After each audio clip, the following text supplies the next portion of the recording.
Good evening, visitors. Welcome to the Australian War Memorial's last post ceremony. My name is Troy Clayton, and joining us today from the Royal Australian Navy is Commodore Scott Lockie.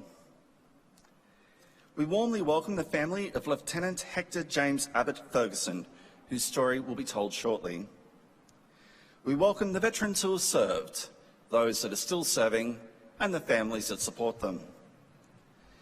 We also acknowledge the members of the RSL and Services Club Association, RSL Victoria and RSL Queensland who are watching this ceremony broadcast around Australia. Also this evening we welcome the 338 Squadron from Shell Harbour, Australian Air Force Cadets. During the ceremony, wreaths will be laid at the base of the Pool of Reflection by family and visitors. Please stand and join in singing the National Anthem.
The Australian War Memorial was the vision of Charles Bean, Australia's First World War official historian. Bean landed with the Australian troops on Gallipoli and stayed with them at the front through to the end of the war. The idea of this national memorial and museum came to him at Pozières, France, in the depths of the bloody fighting of 1916. Bean's idea was that this would be a place where families and friends could mourn their loved ones buried in faraway places. It would also be a place that could help all Australians understand what these men and women had endured and what they had done for us. Bean's vision, to which we remain true, is best expressed as inscribed in the entrance to the memorial's galleries. Here is their spirit, in the heart of the land they loved, and here we guard the record which they themselves made.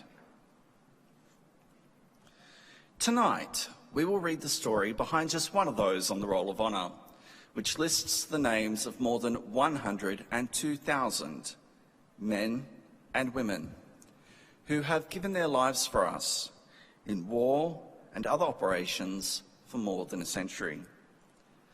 But first we present a lament, Flowers of the Forest.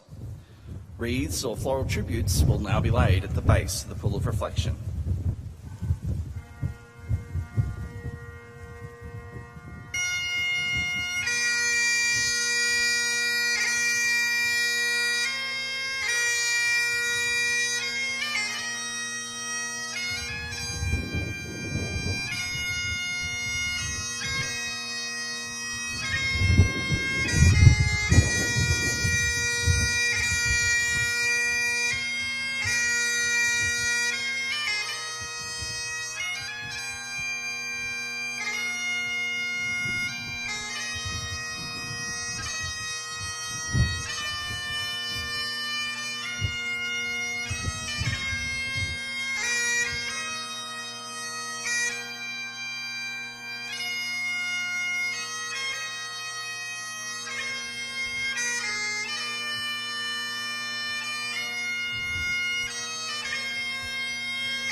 Today we remember and pay tribute to Lieutenant Hector Ferguson.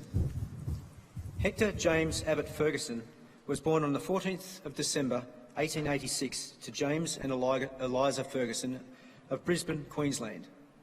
9 children were born to the couple, 3 sons dying in infancy and 5 sons and a daughter seeing the advent of the First World War. Hector's father was a Scotsman who came to Australia in 1863. After initially settling in Sydney, moved to Brisbane and became the principal partner in an eminent printing and stationery house. As well as providing a privileged home for his family, James was a philanthropist who founded the first boys' home in Brisbane, taking homeless boys and getting them suitable employment. Hector's mother, Eliza, was from the well-known Abbott family of Dungog in New South Wales. Abbotsford, the Ferguson family's home in Enoggera, was known as the centre of hospitality, and the family were very close. Hector attended the Brisbane Grammar School, serving in the School Cadet Corps, before undertaking a 5-year apprenticeship with Wilson Engineering Works to become a consulting engineer. He gained employment with the engineering firm Messrs Wildridge and Sinclair and supervised the equipment of several important meat freezing and other engineering works in Queensland. Shortly before the outbreak of the First World War, he moved to Newcastle in New South Wales. 4 of the Ferguson boys enlisted in the Australian Imperial Force, while the eldest brother Eric remained to continue his father's business. Their mother too did her part by engaging in Red Cross work, holding fundraising fetes in the grounds of Abbotsford and holding parties for soldiers training at Enoggera. Hector was the first of her sons to enlist, doing so within weeks of the outbreak of war. His engineering background quickly saw him posted to the 1st Divisional Signalling Company. Ferguson was present at the landing at Anzac Cove on the 25th of April 1915 and served with distinction throughout the Gallipoli campaign. He received special mention in divisional orders for his conspicuous gallantry and valuable services in July 1915, and he was promoted several times on the peninsula. In March 1916, Ferguson's unit arrived at Marseille to fight on the Western Front. Shortly afterward, he received his commission and he was promoted further to lieutenant in July of that year.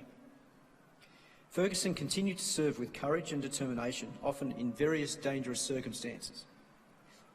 In early 1917, he was awarded the Military Cross for conspicuous gallantry in leading his men and personally repairing unbroken telephone lines under very heavy fire, and setting a fine example to his men. Later that year, the 1st Divisional Signal Company was on the Ypres salient. In late September, Ferguson was in charge of a cable-burying party, later taking charge of all forward communications in his sector of the front line.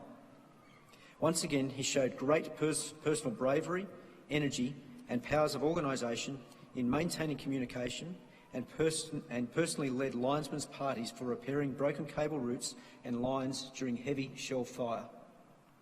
His medal recommendation notes that it was mainly due to his untiring efforts that the forward communication of the 1st Division was maintained during the operation.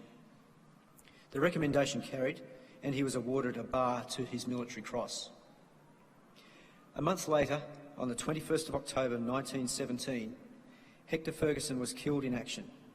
He would never know that his mother had died the week before.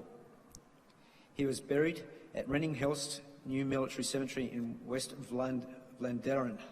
He was 31 years old.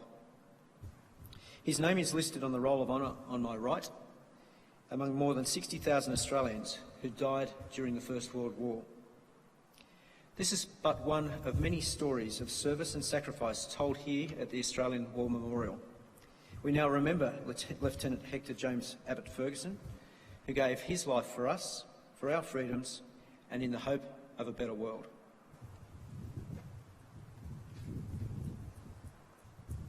Please stand for the reading of the ode and the sounding of the last post.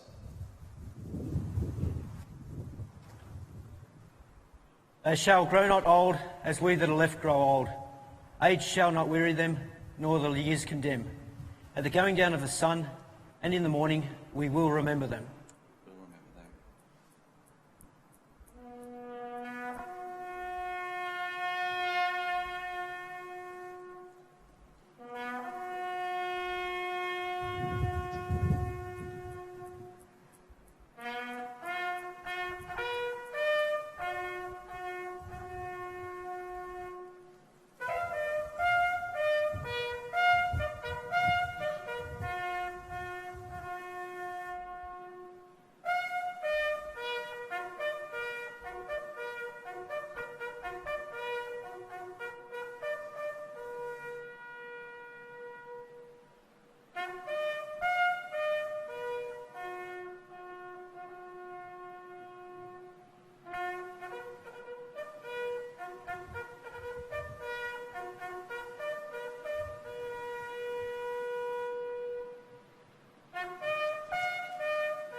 lest we forget.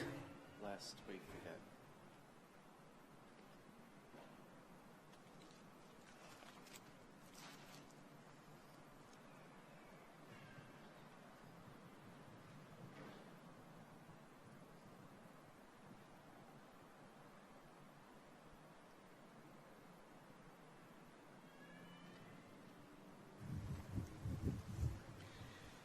We leave you this evening with the words of the memorial's founder, Charles Bean. Many a man lying out there at Pozières or in the low scrub at Gallipoli, with his poor, tired senses barely working through the fever of his brain, has thought in his last moments, well, it's over. But in Australia, they will be proud of this. Ladies and gentlemen, that concludes this evening's last post ceremony. Thank you for visiting the Australian War Memorial, and we wish you all a very good evening. Thank you.